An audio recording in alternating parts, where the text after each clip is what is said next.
Deo Gloria.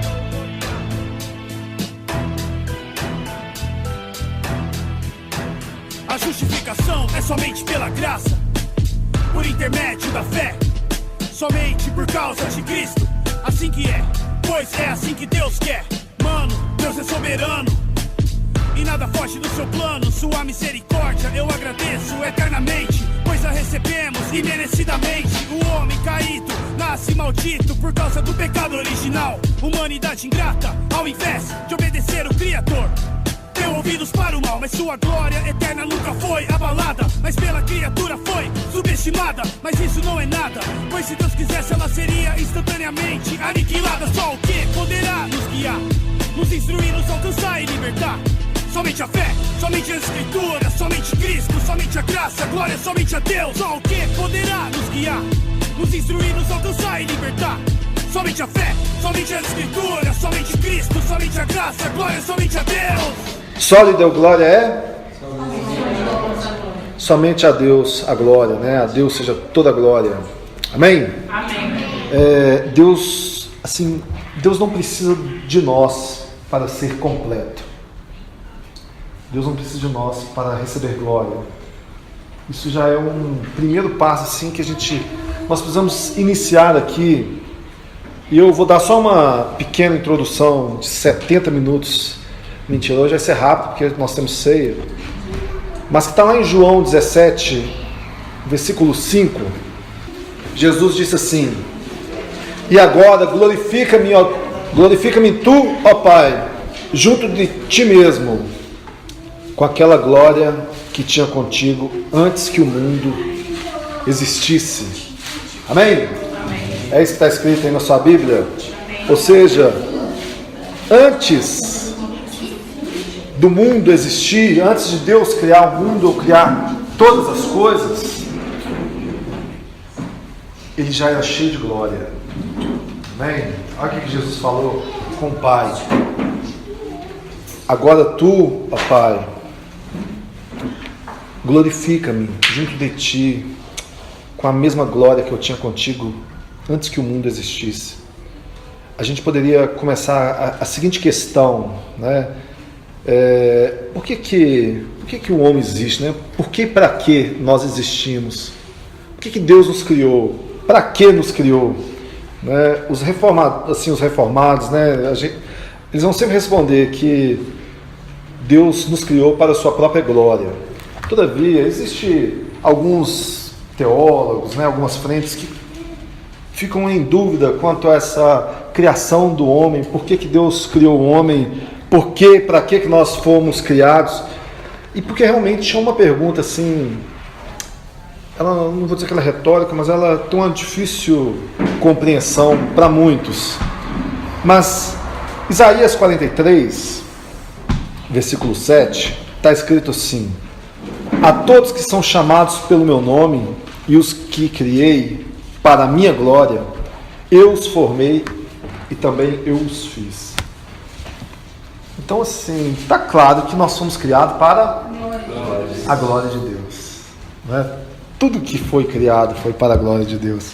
O breve catecismo de Westminster, se você estiver lendo ele, lá está assim: qual que é o fim principal do homem? Glorificar a Deus e gozar para sempre da presença de Deus. Esse é o fim de todo homem. Mas Deus, como nós acabamos de ver em João 17, antes dele criar o mundo, dele criar os homens, dele criar todas as coisas, Deus já era cheio de glória.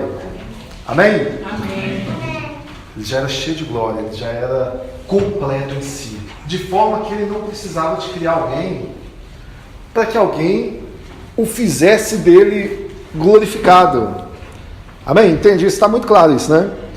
Então, assim, na história, se a gente for caminhar, muitas pessoas acabam perdendo o rumo, sabe, na vida, assim. A gente fala assim: olha, você foi criado com um propósito. Qual que é o propósito?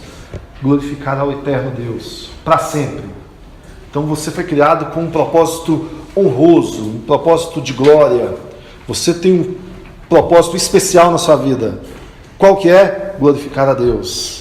Mas a gente conhece muitas pessoas que no decorrer da vida perdem o rumo, não é? pessoas que não sabem o que vão fazer da vida, pessoas que não sabem para onde ir, o que fazer. A gente vê, inclusive, pessoas que acabam tirando, né, as suas próprias vidas, né, e no decorrer da história isso sempre aconteceu e hoje ainda acontece. No nosso tempo existe algo que está fazendo com que as pessoas percam o rumo das coisas. E essa palavra pequena, né, mas de um poder gigantesco, é o consumismo. Né? Nunca foi assim tão real na vida de todas as pessoas o consumismo. A gente pensa assim, eu quero uma televisão. Né? Eu quero uma televisão, qual o tamanho? 42 polegadas. Né? Daí você sonha com a televisão, você vai lá e vê, a televisão custa R$1.800. R$1.800. É sempre 1.800 que eu falo aqui, né? Foi quase... não, o celular é 1.900, né? É o mesmo preço. Ai, meu Deus. Aí você vai e olha a televisão e compra a televisão. Bonita, vai lá, instala, faz um painel, deixa lá a televisão. Passa uns meses, um ano e pouco, você fala assim, que televisão pequena. Vou comprar uma outra, agora de 48 ou 52. Daí você vai lá e compra de 52. Daqui a pouco você fala assim, 52 já não é tão legal, né? Eu vi na casa do fulano e tem uma de 64. E é assim com carro, é assim com tudo que a gente tem. O consumismo, ele faz com que a gente fique esperando, sabe assim, a economia melhorar. Todos nós todos ficamos pensando assim, o dia que o dinheiro sobrar ou tiver bem, primeira coisa que eu vou fazer é trocar de carro, é trocar de moto, enfim, vou modificar alguma coisa, vou comprar algumas coisas. No dia em que os reformadores, né, eles vieram à tona, essa mesma situação estava fervilhando lá com eles, sabe assim? Só que as pessoas, o que elas estavam focadas? É até interessante que a gente pode imaginar assim, mas não é o sonho, né? Sonho americano, no nosso caso sonho brasileiro. As pessoas viviam por conta da igreja, ou viviam para a igreja. Então, seja comum ou as pessoas assim, né, que tinham uma melhor condição, enfim, todos viviam focados nas questões religiosas, em buscar algo acima, assim, algo melhor com aquilo que é divino. Então a igreja, ela tinha tomado o lugar assim, central da vida de todas as pessoas. Só que o problema é que elas estavam dependentes da instituição. Sabe, a igreja, não como igreja corpo de Cristo, como uma comunhão das pessoas, né? Como a gente vê na igreja de Atos 2, que eles tinham tudo em comum, eles viviam sempre unidos, eles queriam sempre ajudar uns aos outros, né? Eles oravam, iam de casa em casa, né? A igreja de Atos realmente estava vivendo assim, um ápice da dependência de Deus, né? E vivendo coisas maravilhosas. Só que aqui não. Esses aqui eram dependentes da igreja como uma mera instituição. Então, império, comércio, quem fazia os trabalhos, né? Seja de extração mineral, que buscava todas as riquezas, tudo aquilo era atrelado à igreja, tudo dependia da igreja. Então, o que estava acontecendo naquele pessoal? Eles acreditavam que a glória residia na própria igreja e não mais em Deus, e não mais em Cristo.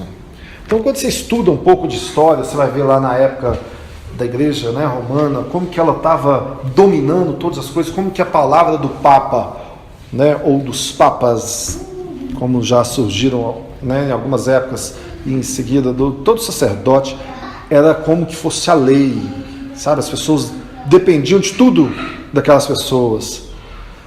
Lutero foi um também que viveu para a igreja até descobrir que a igreja não estava mais vivendo para Cristo.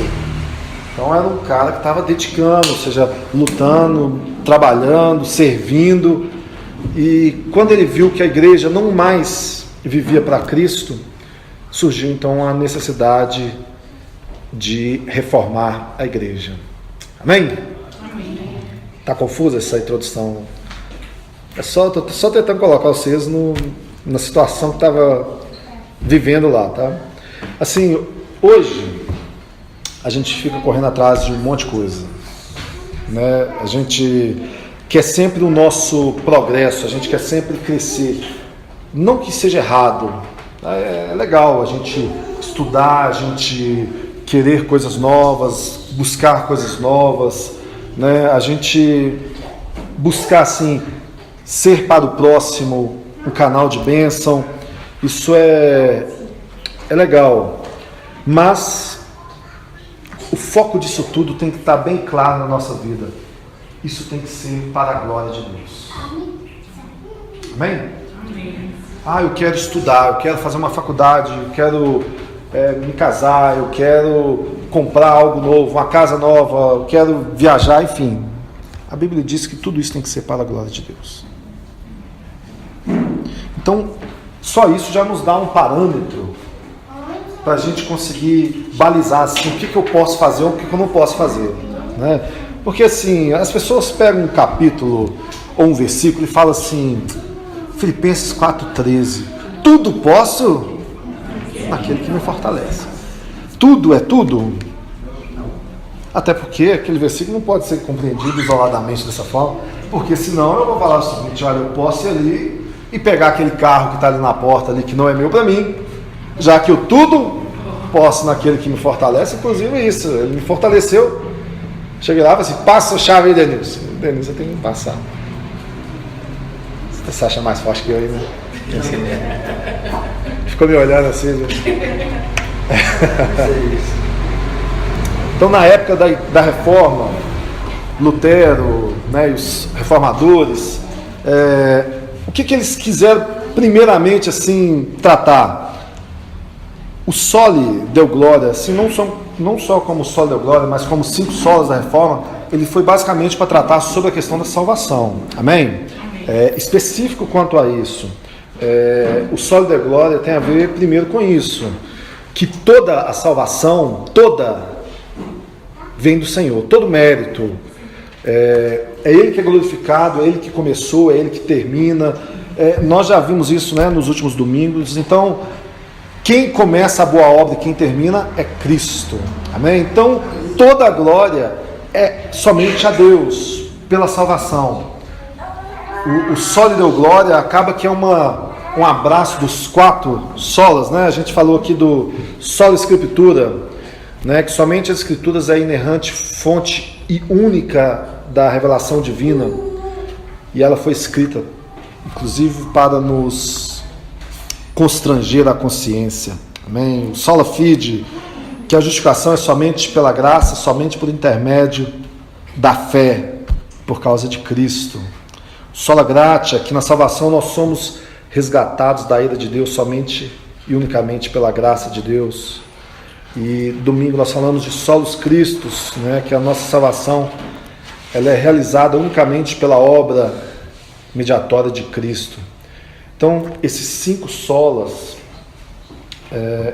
eles foram exatamente para tratar sobre essa questão da salvação, que é o principal objetivo das nossas vidas. É o principal objetivo de nós estarmos aqui, a gente ser salvo. Porque senão, assim, a gente poderia fazer qualquer coisa. Eu estou salvo, então eu vou embora agora, já estou salvo, né? Eu vou ficar aí vivendo a minha vida, esperar a volta de Cristo. Porém, o que aconteceu naquele decorrer? Calvino, que a gente já falou um pouco sobre ele aqui também, ele continuou esse trabalho de Lutero, só que ele era muito mais focado na palavra, né, no doxa, né, que quer dizer o louvor, quer dizer a adoração, que é onde a gente vai cair em doxologia. Calvino, ele combateu as idolatrias que havia dentro da igreja, né, e ele chegou a declarar que o coração do homem é uma fábrica de ídolos, né? Lá no nosso site a gente fala um pouco também, usando como fonte a declaração de Cambridge, né, que diz o seguinte, isso aqui eu vou ler, tá? Onde quer que na igreja se tenha perdido a autoridade da Bíblia, onde Cristo tenha sido colocado de lado, o Evangelho tenha sido distorcido ou a fé pervertida, sempre foi por uma mesma razão. Os nossos interesses substituíram os de Deus e nós estamos fazendo o trabalho dele a nosso modo.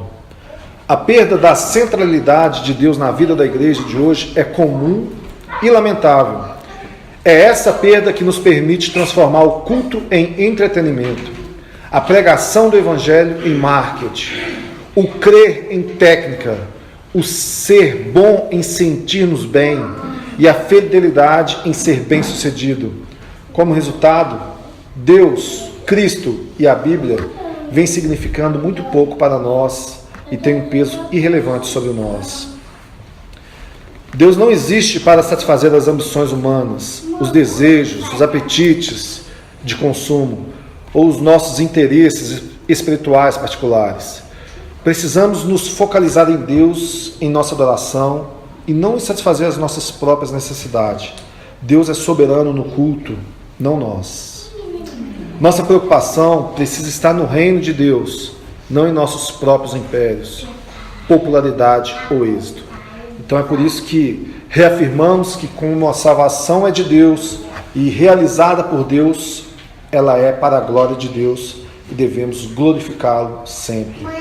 Devemos viver nossas vidas inteiras perante a face de Deus, sob a autoridade de Deus e para a sua glória somente. Negamos que possamos apropriadamente glorificar a Deus se o nosso culto for confundido com entretenimento, se negligenciarmos ou a lei ou o evangelho em nossa pregação, ou se permitirmos que o afeiçoamento próprio, o autoestima ou a autorrealização se tornem opções alternativas ao evangelho. Amém? Amém. Então assim, o que eu achei do culto hoje? Achei que o culto poderia ter sido mais assim, menos assim. É nós querendo interferir num culto que é a Deus. Entende? E às vezes a gente sente isso, né? A gente acha justo, fala assim, olha, nós vamos fazer um culto que vamos convidar todas as pessoas do bairro. Então nós vamos fazer um culto assim, mais interessante para as pessoas. A gente acha que isso é a nossa axiologia de achar que a gente pode ajudar Deus, ou Deus está nas nossas mãos, né? As nossas técnicas de marketing, né? A gente vai chegar, nós vamos falar assim, nós vamos usar palavras fáceis, nós vamos repetir a mesma palavra 5 vezes até que isso entre no subconsciente das pessoas. Você sabia que no marketing isso acontece? Em técnicas de marketing, né? A gente fala assim, se você quiser vender alguma coisa para alguém, você aprende algo como coisas do tipo assim, vou te vender esse celular. Então, né, ele custa R$1.900. Na verdade, esse custa 3. Mas nós vamos falar assim, quando eu for vender o telefone, uma técnica de marketing de vendas, né, que a gente aprende é assim. Esse celular é um celular muito bom, ele é barato e vale a pena você comprar. Então assim, você vai conseguir fazer isso, vai acessar tantas páginas, você vai ter desempenho, muitos jogos, ele é barato e vale a pena você comprar. Então quando você estiver vendo um jogo, por exemplo, você vai ter desempenho violento, você vai conseguir transmitir em tempo real, porque ele é barato e vale a pena você comprar. Então, o que eu falei demais aqui? São técnicas, assim, a gente vai aprender. Então, eu posso falar assim, olha, você está aqui nessa noite e você tem que aceitar Jesus como seu Senhor e Salvador. Por que você tem que aceitar Jesus? São técnicas. A gente pode achar que isso é interessante e nós vamos ajudar Deus, né, a salvar pecadores, já que os pecadores estão com o coração endurecido e Deus é um nobre cavaleiro que não pode invadir, né? A gente cresceu ouvindo assim, o Senhor, Ele é cavaleiro, Ele nunca vai arrombar a porta do seu coração, porque está escrito lá, né, em Apocalipse, que eis que estou à porta e bato. Se alguém abrir, então eu entrarei. E aí pega um versículo desse, né, e transfere isso tudo para o processo da soteriologia, ou seja, a doutrina da salvação. Percebe como, se a gente quiser, ou às vezes a gente, por ignorância, mas cheio de boa intenção, a gente pode transformar um culto em nossos próprios interesses. Nós vamos fazer aqui apenas o culto assim, venham buscar nessa sexta. Essa sexta vai ser o dia específico para a bênção sentimental. Então você que está procurando o amor, né? Nós vamos colocar aqui um Roberto Carlos, você dançar entre as pessoas. Quem sabe você conhece alguém. Mas isso é o que acontece aí. Vocês estão falando misericórdia por quê? É misericórdia mesmo que acontece, mas é o que é feito. É o culto focado nas pessoas. É a gente usar de métodos para tentar agradar a Deus, né? Só que o culto deve ser somente para a glória de Deus. Amém? Então vamos à palavra. Lá em Êxodo, eu queria só introduzir aqui, mas vai ser rapidinho aqui a palavra. Êxodo 33. Amém? Êxodo 33, versículo 18. Moisés disse ainda: rogo-te que me mostres a tua glória. Amém? Amém. Essa passagem ela é maravilhosa, né? Eu não sei se você já conhece, se já leu. Moisés vivenciou as coisas assim que todos nós, a gente não queria ser assim, não queria, que inveja de Moisés, né? A gente é porque a gente assim não entende algumas coisas de Deus, né? Que inveja de Moisés, que viu, que contemplou, que foi usado e que inclusive recebeu de Deus assim: você não vai entrar na terra.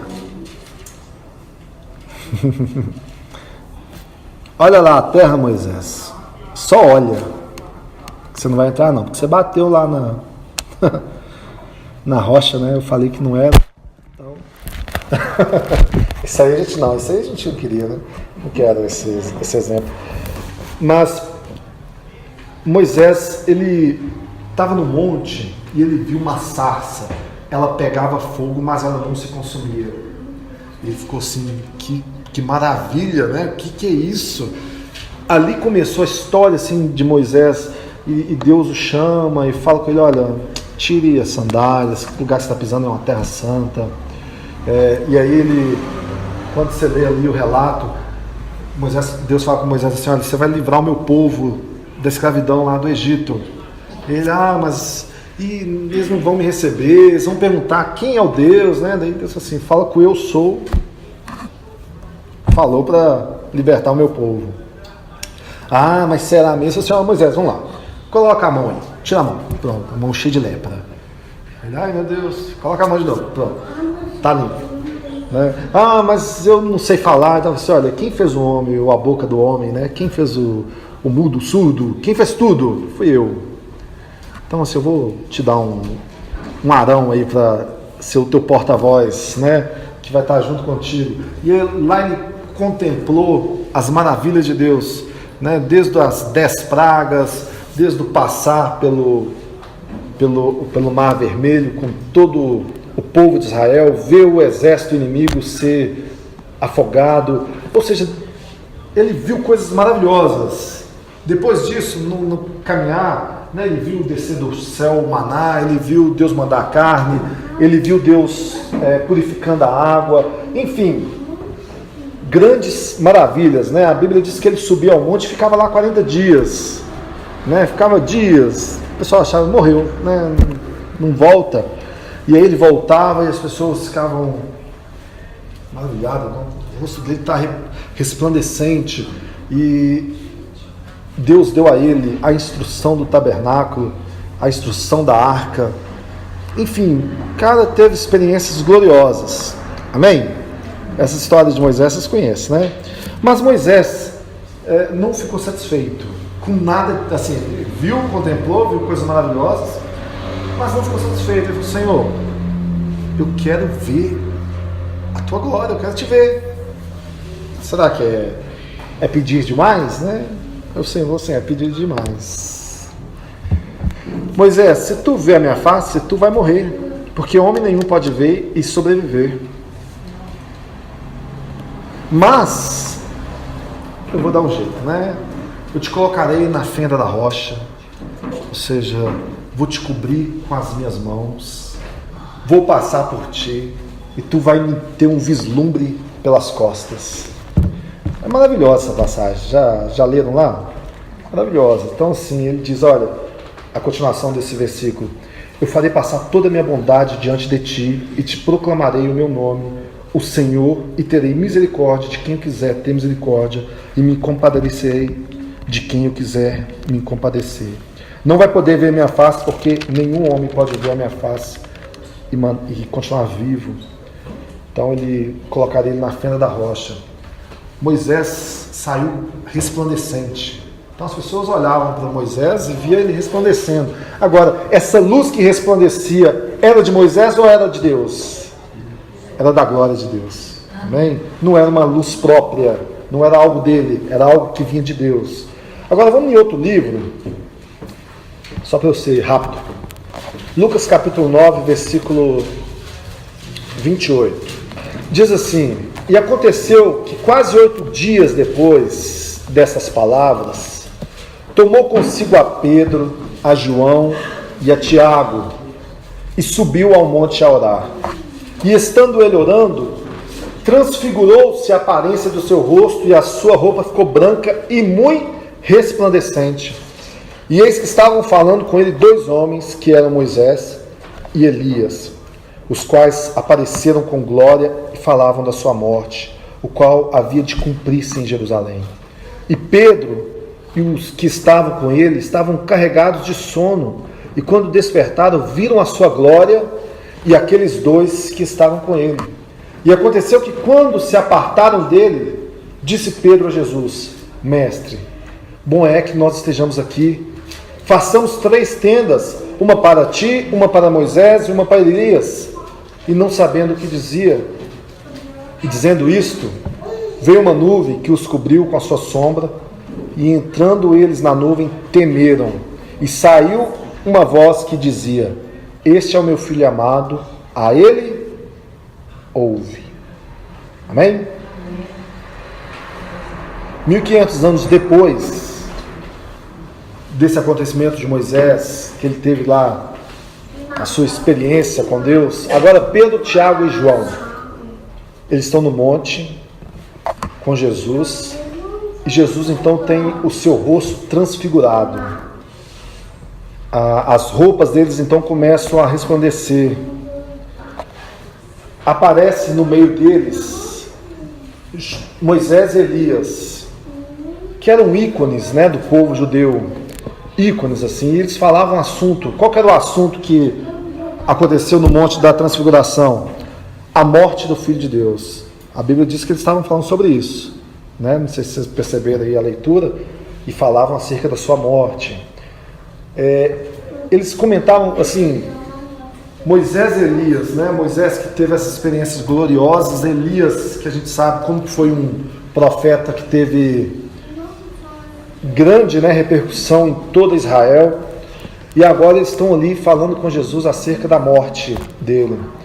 Pedro fala assim: olha, é bom que a gente está aqui, que bom, vamos fazer 3 tendas. 3 tendas, sabe basicamente o que é? Ele dizendo o seguinte: olha, nós não vamos sair mais aqui, nós vamos viver aqui para sempre. Vamos ficar aqui nas tendas, montar a tenda aqui, está ótimo, né? Não precisamos sair daqui mais. Esse aqui está maravilhoso. A voz que veio do céu falou assim: olha, e a Bíblia diz também assim, só que Pedro não sabia o que ele estava falando, né?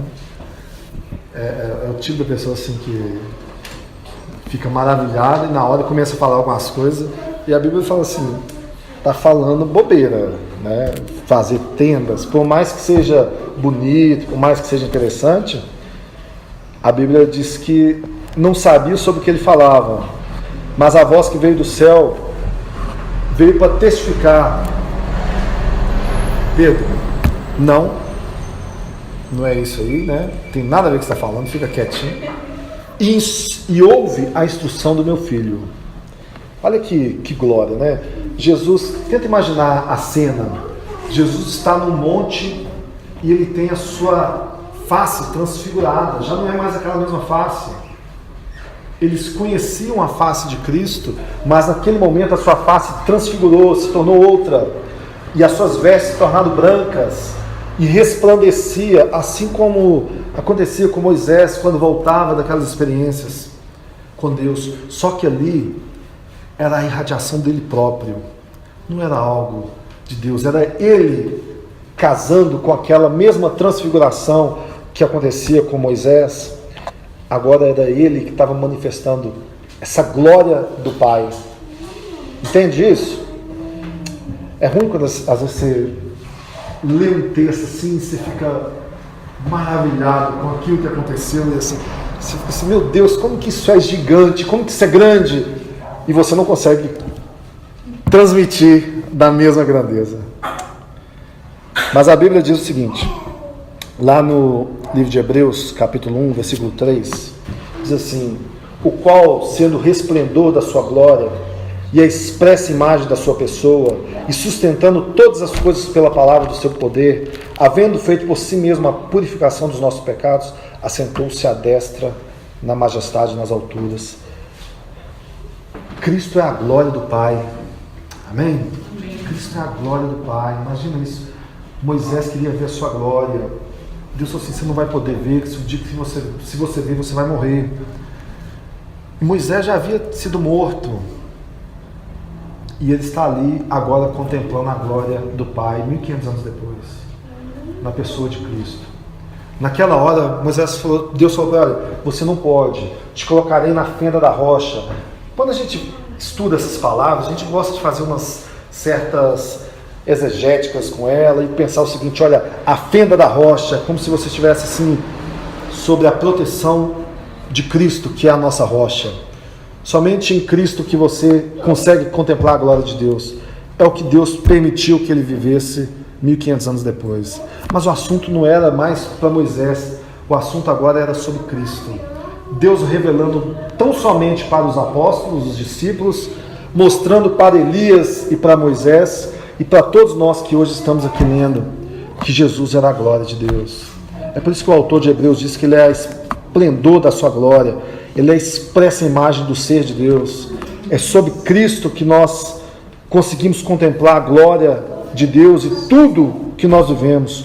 Então tudo que a gente estuda, tudo que a gente lê, tudo que a gente faz, por isso que é para a glória de Deus. É por causa de Cristo, é porque Ele nos permite fazer isso, é porque Ele, nas nossas vidas, faz com que isso seja aceito como glória na presença de Deus. A gente já leu, né, nas Escrituras que Ele não divide com outro a sua glória, né? Calvino, né, que combateu muito essa questão da idolatria, relata uma passagem assim, que é muito conhecida por nós. Eu vou tentar ser bem breve aqui para concluir. Mas lá em Êxodo ainda, no capítulo 32, olha o que está escrito no versículo 1 em diante. Mas vendo o povo que o Moisés tardava em descer do monte, acercou-se de Arão e disse-lhe: levanta-te, faze-nos deuses que vão diante de nós. Porque quanto a este Moisés, o homem que nos tirou da terra do Egito, não sabemos o que lhe sucedeu. E Arão lhe disse: arrancai os pendentes de ouro que estão nas orelhas das vossas mulheres e de vossos filhos e de vossas filhas e trazei-me. Então todo o povo arrancou os pendentes de ouro que estavam nas suas orelhas e trouxe a Arão. E ele os tomou das suas mãos e trabalhou o ouro com um burril e fez um bezerro de fundição. Então disseram: este é teu Deus, ó Israel, que te tirou da terra do Egito. E Arão, vendo isso, edificou um altar diante dele e apregoou Arão e disse: amanhã será festa ao Senhor. E no dia seguinte madrugaram e ofereceram holocaustos e trouxeram ofertas pacíficas. E o povo assentou-se a comer e a beber, e depois levantou-se a folgar. Então disse o Senhor a Moisés: vai, desce, porque o teu povo que fizeste subir do Egito se tem corrompido, e depressa se tem desviado do caminho que eu lhe tinha ordenado. Eles fizeram para si um bezerro de fundição, e perante eles se inclinaram, e ofereceram-lhe sacrifícios, e disseram: este é o teu Deus, ó Israel, que te tirou da terra do Egito. Quando você lê um texto desse, o que você consegue imaginar? Era um povo religioso, era um povo que acreditava em Deus, é um povo que se reuniu para adorar a Deus, é um povo que tinha um líder com autoridade, era um povo que reconhecia depender de alguém, depender de um Deus que livrava eles de todo mal. Isso é muito semelhante ao que a gente vive hoje, na história da igreja, nas nossas vidas. Se a gente poder analisar, muitos são religiosos também, muitos creem em Deus, muitos se reúnem para adorar a Deus, seguem um líder, têm um Deus como sua dependência. Aqui nós estamos vendo Deus estava a ponto de derramar sua ira sobre todo o povo e acabar com todos. Ele chegou a falar para Moisés: Moisés, eu vou acabar com todo mundo e a gente vai começar em ti uma nova nação. E aí Moisés intercede pelo povo, né? A gente conhece a história. De fato, aqueles que escolheram Deus Israel quando Moisés voltou e quebrou as pedras da lei, né? Foram salvos, foram poupados. Aqueles que não, foram ceifados naquele dia. A gente corre o risco de ter nas nossas vidas muitos ídolos e chamá-los de Deus. Igual esse povo, a gente pode oferecer nosso tempo, né, as nossas dedicações, o nosso dinheiro, né, as nossas emoções a um Deus falso, a um Deus criado por nós, a um Deus que a gente acredita, esse é o meu Deus, né? Hoje em dia a gente vive a seguinte situação: as pessoas aí fora, se você vai falar para elas de Jesus, a primeira coisa que ela vai falar é que ela já tem Deus. É Deus. Eu já tenho Deus, né? Aí você fala assim, mas então você reconhece Cristo. Aí a pessoa ainda vai, Jesus é meu Deus, Jesus também é Deus, amém. Eu particularmente, eu fico meio com o pé atrás de quem tem dificuldade de falar de Cristo. Eu sou de Deus. Todo mundo fala que é de Deus. Qual Deus? Né? A pessoa fala assim, não, eu também tenho Deus na minha vida. E eu estou falando de evangélico. Às vezes você conversa com o evangélico e fala assim, não, mas Deus tem mudado minha vida, eu entreguei minha vida para Deus. Né? Já ouvi muito assim. Eu entreguei minha vida para Deus, né? Deus tem me abençoado.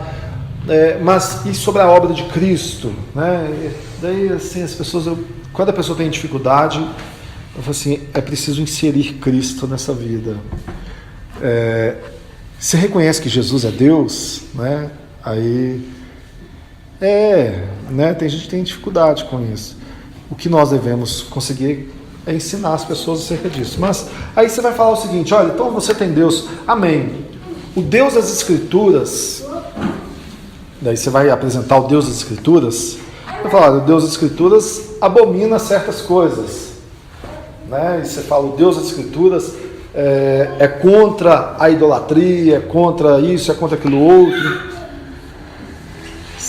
Se tocar em algo que a pessoa ama ou gosta, ela fala assim, este Deus aí, não, né? Porque o meu Deus é paz e amor, né? O meu Deus, ele está suscetível a todas as... Deus ama, Deus é amor, né? Acabou que conclui nisso. A pessoa fala assim, Deus é amor, né? Se ele é amor, então Deus nunca vai jogar ninguém no inferno, Deus vai me perdoar sempre. Então as pessoas acabam abraçando uma falsa visão de Deus e cria-se um Deus.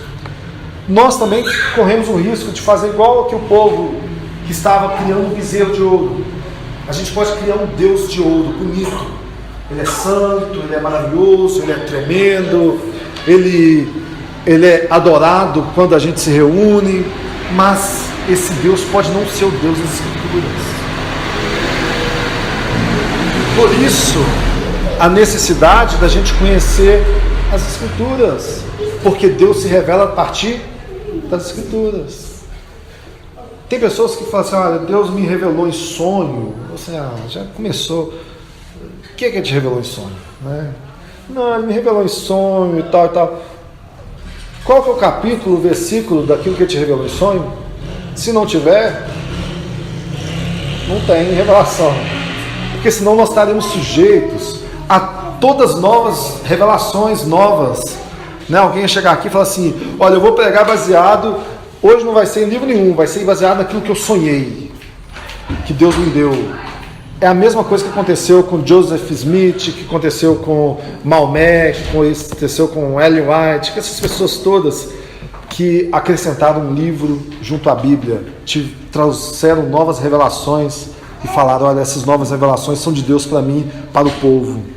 É isso que a igreja do santo dos últimos dias acredita, que vieram folhas de ouro dadas por um anjo. Eu fiquei com dúvida, mas trouxeram uma nova revelação. Nós já temos a revelação completa nas Escrituras de quem Deus é. Então nós temos que conhecer quem Deus é aqui para a gente possa oferecer glória a Deus através daquilo que Ele o faz. Sendo obediente, sendo temente, observando segundo a sua palavra. A palavra de Deus diz, aquele que crê em mim, como diz as Escrituras, do teu interior fluirão rios. Não segundo diz fulano, ciclano ou beltrano. É papel de todos nós que estamos aqui, conhecemos as Escrituras. Aí a gente acredita assim, não, papel do pastor, do professor de escola bíblica, do líder, só, e eles têm que ler, eles têm que estudar. Não, é o papel de todos nós conhecermos a palavra de Deus, todos. Temos que ler, temos que estudar, temos que buscar. Todos nós cristãos somos teólogos, ou somos bons teólogos ou somos maus teólogos. Sim. Não existe meio teólogo, mais ou menos teólogo. Não, teólogo é só quem estuda teologia. Todo cristão tem que estudar teologia. Como é que você vai conhecer Deus se não é pela teologia? Amém? Nós fazemos isso porque o Senhor eu sou, Ele se revela nas Sagradas Escrituras. Então somente a Ele, somente quando a gente conhece Ele, que a gente oferece a Ele toda adoração, porque somente Ele é digno de toda adoração. João 17, então, 1,5, Jesus diz o seguinte, Jesus falou assim, levantando seus olhos ao céu, disse, Pai, é chegada a hora, glorifica teu Filho, para que também o teu Filho te glorifique a ti. Assim como lhe deste poder sobre toda a carne, para que dê a vida eterna a todos quanto lhe deste, e a vida eterna é esta, que te conheçam a ti somente, por único Deus verdadeiro, e a Jesus Cristo a quem enviaste. Eu glorifiquei-te na terra, tendo consumado a obra que me deste a fazer, e agora glorifica-me tu, ó Pai, junto de ti mesmo, com aquela glória que tinha comigo antes que o mundo existisse. Amém? Ele glorificou ele já era glorificado antes que o mundo existisse. João 17,10 diz, e todas as minhas coisas são tuas, e as tuas coisas são minhas, e nelas eu sou glorificado. Então o Senhor é glorificado na minha e na sua vida, porque nós somos obras e mãos do Senhor. Amém?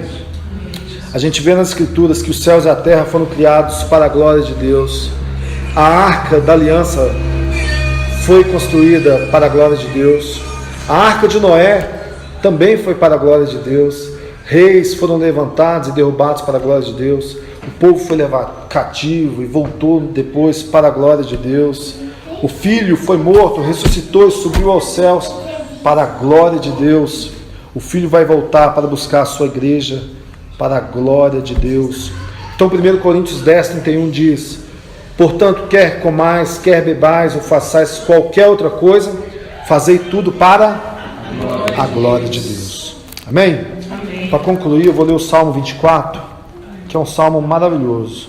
Está escrito assim, ao Senhor pertence a terra e tudo o que nela existe, o mundo e os que nele habitam, porque Ele o estabeleceu sobre os mares e firmou sobre as correntes. Quem subirá ao monte do Senhor? Ou quem poderá permanecer no seu santo lugar? Aquele que é limpo de mão e puro de coração, e que não entrega sua vida à mentira, nem jura com engano. Esse receberá uma bênção do Senhor, a justiça do Deus que lhe dá a salvação. Assim é a geração dos que buscam a tua presença, ó Deus de Jacó. Levantai, ó porta, as vossas cabeças, Levantai-vos, ó entradas eternas, para que entre o Rei da Glória. Quem é o Rei da Glória? O Senhor forte e poderoso, o Senhor poderoso na batalha. Erguei-vos, ó porta, erguei-vos, ó entradas eternas, para que entre o Rei da Glória. Quem é este Rei da Glória? O Senhor dos Exércitos. Ele é o Rei da Glória. Amém? Ó portas eternas, né? Ó portais eternos, levantai as vossas cabeças. Aqui é uma narrativa da entrada de Cristo aos céus após a sua consumação. Esses portais, essas portas, seriam os anjos, né? Imagina os anjos em fileira e ele adentrando, né? A narrativa é alguém com uma certa ousadia, né? Primeiro é dito, né? Levantai-vos, ó portas, as vossas cabeças, levantai-vos, ó anjos, as vossas cabeças, né? Porque está entrando o Rei da Glória, e ele vai entrando, e alguém questiona, mas quem é o Rei da Glória? A palavra do Senhor diz, o Senhor dos Exércitos, ele é o Rei da Glória. Isso tinha que encher os nossos corações de alegria, de saber que o Senhor poderoso na batalha, o Senhor que venceu, o Senhor forte, ele é o nosso Rei, ele é o Rei da Glória. Nós temos que abraçar essas verdades e crer que ele é o nosso Rei da Glória e oferecer a ele toda a glória. Amém? Amém. Inclina vossas cabeças, vamos orar. Eterno Deus, é a tua palavra, Pai. Nós queremos sempre entronizar o seu nome, sempre, ó Deus, buscar cada vez mais de ti, conhecer-te melhor, Deus, exaltá-lo pela beleza da tua santidade, pelo poder que tu és. Eu te peço, Deus, que esse tema, Pai, possa abranger os nossos corações e nos fortificar, Pai, sabendo que tudo que fazemos é para o Senhor. Tudo, ó Deus, quer comer, quer beber, quer ir, quer voltar, qualquer coisa, Deus, tudo deve ser para a glória do Senhor, porque nós vivemos, porque nós nascemos, ó Pai, e foi para a sua glória. Nós éramos mortos neste mundo, mas o Senhor nos ressuscitou para a sua glória. Somente ao Senhor seja toda a honra e seja toda a glória, Pai. Essa é a nossa oração, em nome de Jesus. Em nome de Jesus. Unigênito para tomar a dor do seu povo predestinado para ser adotado como filhos através de Jesus, que sofreu no nosso lugar. A justiça, a ira de Deus sobre ele é derramar. Então, pecador, agradeça ao Senhor Jesus.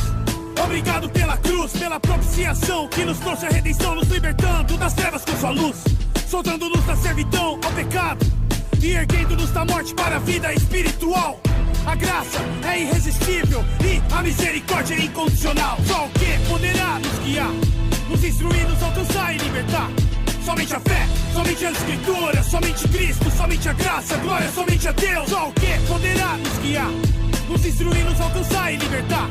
Somente a fé, somente as escrituras, somente Cristo, somente a graça, glória somente a Deus.